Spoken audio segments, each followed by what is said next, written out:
Berikutnya kita akan ngebahas terkait dengan modul 1.4, yaitu adalah teknik analisa. Oke, teknik analisa apa yang bisa kita pakai?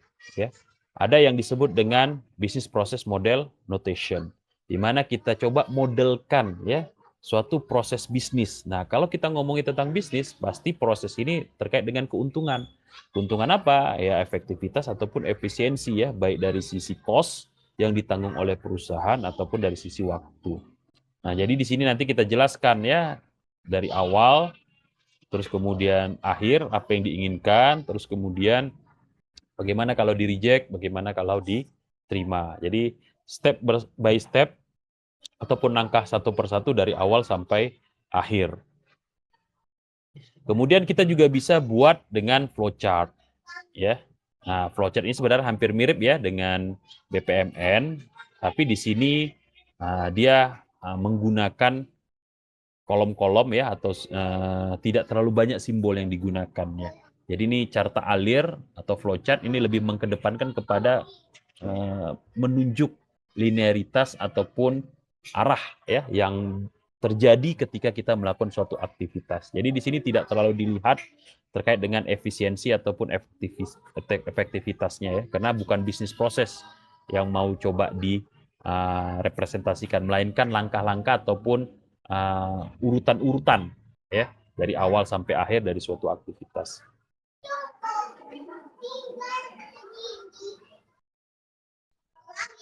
Oke, kemudian bisa juga dari sisi functional requirement ya. Ini sebenarnya mirip dengan requirement analysis ya. Nah, dalam requirement analysis kita lebih kepada hal-hal yang umum ya. Requirement analysis itu nanti bisa dibagi menjadi beberapa bagian ya, seperti functional sama non functional. Nah, di sini kita mulai masuk lebih spesifik ya. Kebutuhannya tuh bagaimana nih secara fungsi aplikasi. Nah, kemudian kita listkan ya. FR1, 2, 3, 4, 5, 6 ya. Sistem bisa memvalidasi, sistem bisa memproses, sistem bisa mendisplay, sistem bisa memanage ya. Sistem bisa display lagi search result ya. Tadi misalnya display hanya sekedar notification.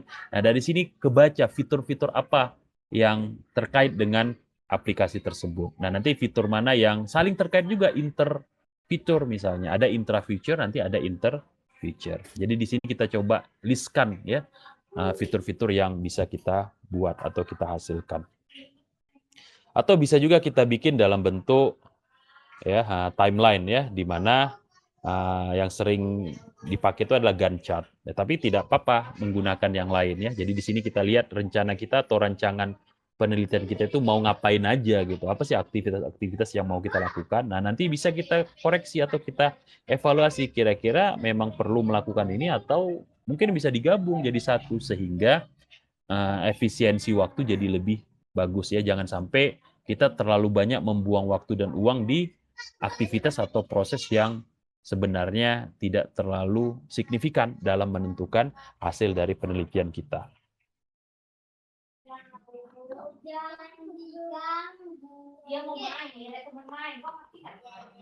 Oke, atau yang sering digunakan juga adalah analisa gap ya.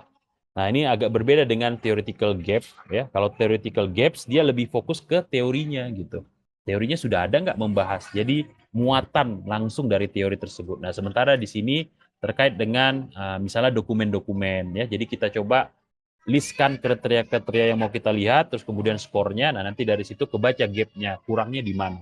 Nah, ini salah satu teknik yang biasa juga dilakukan dalam preliminary analysis. Sehingga kalau kita sudah tahu ada kekurangan-kekurangan pada spesifik dokumen misalnya atau pada spesifik aktivitas di mana tidak fulfill certain kriteria atau indikator, nah nanti kita bisa ubah sesuai ya. Nah, sehingga kita bisa ngelihat apa nih yang harus kita lakukan, apakah menambah dokumennya ataupun misalnya memperbaiki prosesnya ya dengan re-engineering atau business process improvement dan lain sebagainya. Jadi kita bisa decide ya next step, bisa menentukan langkah selanjutnya apa.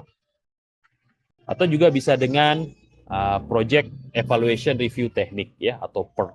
Nah, ini sebenarnya mirip dengan Gantt chart, tapi kalau Gantt chart hanya menunjukkan berapa lama sih kamu mengerjakan suatu proses. Nah, di sini bukan saja dia menjelaskan berapa lamanya, tapi dia menunjukkan dependensinya secara langsung. Contoh misalnya proses 3 ini tidak akan mungkin terjadi kalau 2 belum selesai. Begitu juga 4 ya, tidak akan bisa dikerjakan kalau 2 belum selesai. Nah, jadi 3 dan 4 itu dependent kepada proses 2 dan seterusnya. Ini juga bagian dari preliminary analysis ya. Jadi kita bisa melihat mana nih part-part yang kritikal yang harus dikerjakan ya, karena part ini bisa mempengaruhi performansi ataupun hasil